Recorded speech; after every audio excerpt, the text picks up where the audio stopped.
So how do we simplify the complex heat equation or heat diffusion equation to be more precise?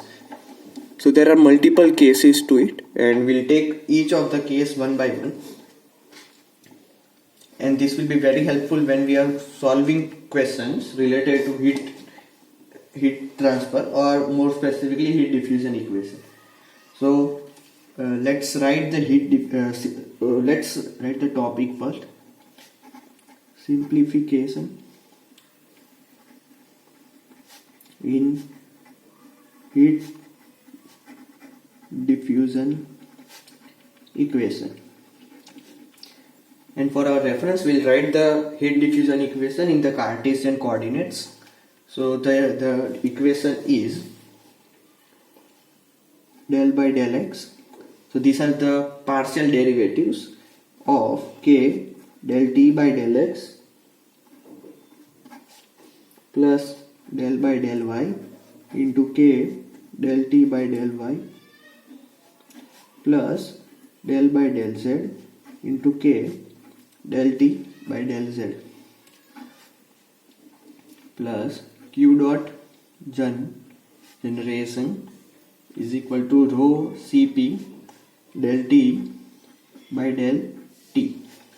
So getting this equation, we have assumed only one thing, that there is no bulk fluid motion inside the control volume. There were no any other assumptions. Now step by step we'll make assumptions and simplify our heat diffusion equation. So while solving problem, it is a bit easier for us to recall things.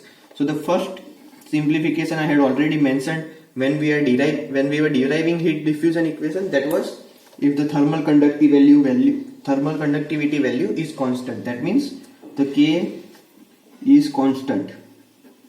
What does that mean is we have an isotropic material.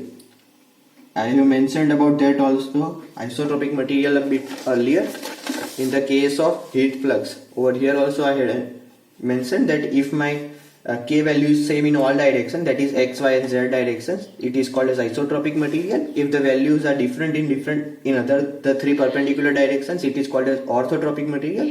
And if it changes in multiple all directions, or it is not changing in a couple of directions, it is changing in some other direction, it is called as anisotropic material.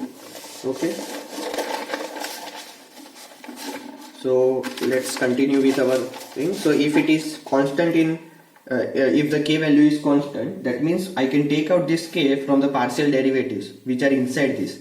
So till now it was inside because my x, the partial derivative with x can change the value of k if it is not constant. But since it is constant, we can take out from the differential. So now it will be, now my equation will be k del square t upon del x square plus del square t upon del y square plus del square t upon del z square plus q dot gen is equal to rho Cp del t by del t. So this simplification I had already mentioned, and after this I could have taken this k to the denominator, and the denominator k could have been written as, over here the rho Cp could have been taken, k upon rho Cp was defined as alpha. So this simplification could also be done, that if I take this k in the denominator, my right hand side would be 1 by alpha into del t by del t. But I am not writing, that is not required right now. The second simplification is if there is no heat generation.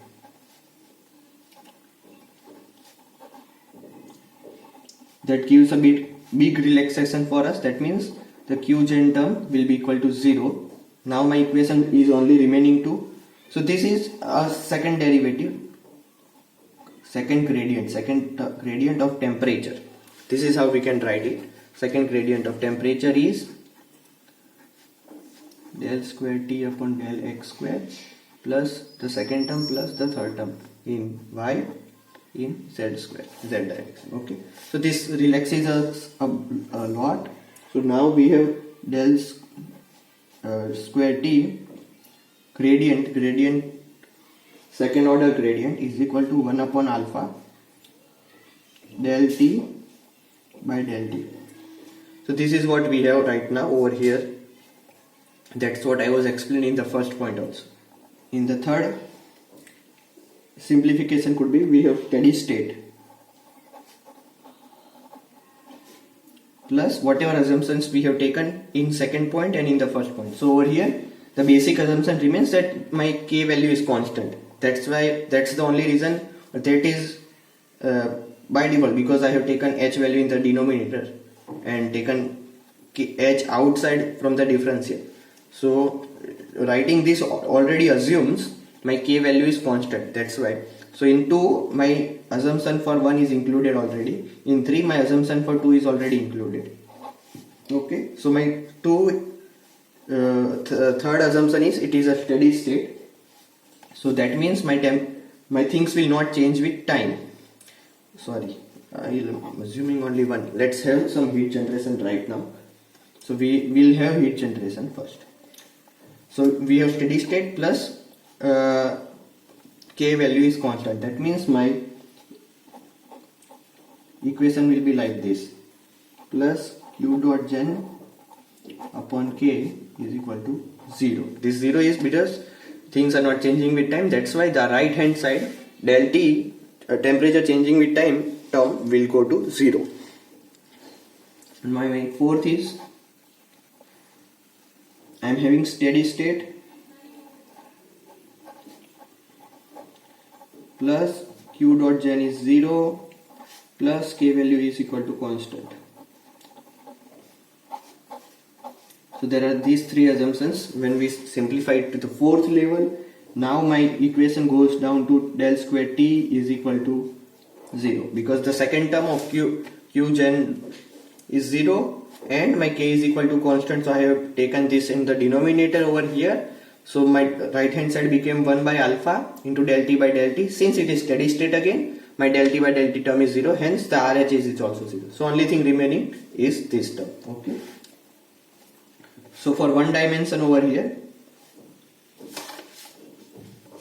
so let's assume, let's go for the first, for the fifth level simplification, that is, I am reducing dimensions, so I have only one dimension plus all the assumptions involved in fourth. Okay. So this term had this one differential has three terms, which were del square t upon del x square plus del square t upon del y square plus del square t upon del z square is equal to 0. Now since I am assuming only one dimension, only one of those remains. By default we'll take the x1.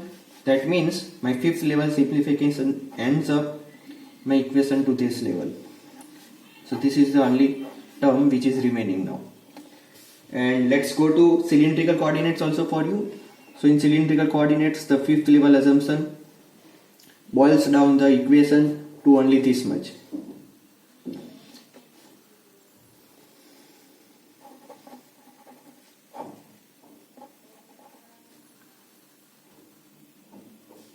Sorry, I could have taken the k value outside, but I forgot to do that. It's fine. It doesn't matter right now. In spherical coordinates,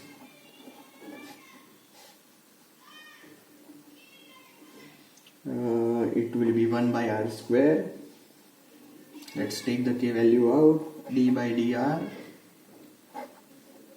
into k into dt by dr is equal to 0.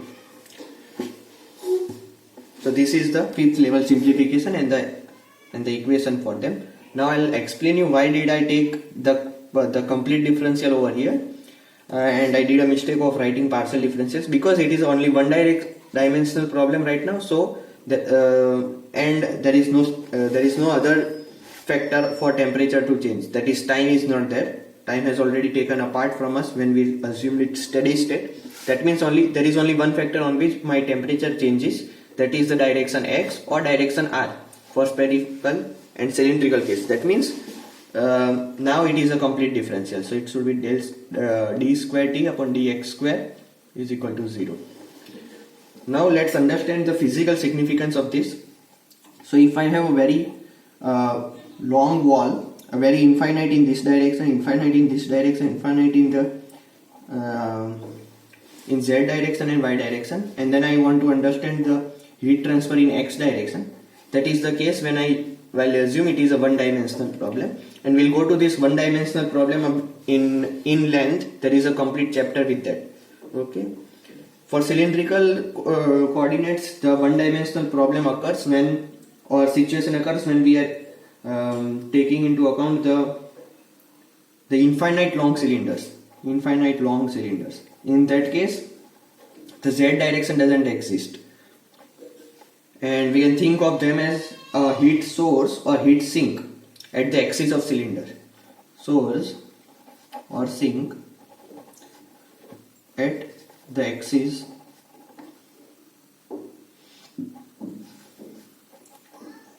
of cylinder, and in case of spherical coordinates, again the heat source or sink is at the center.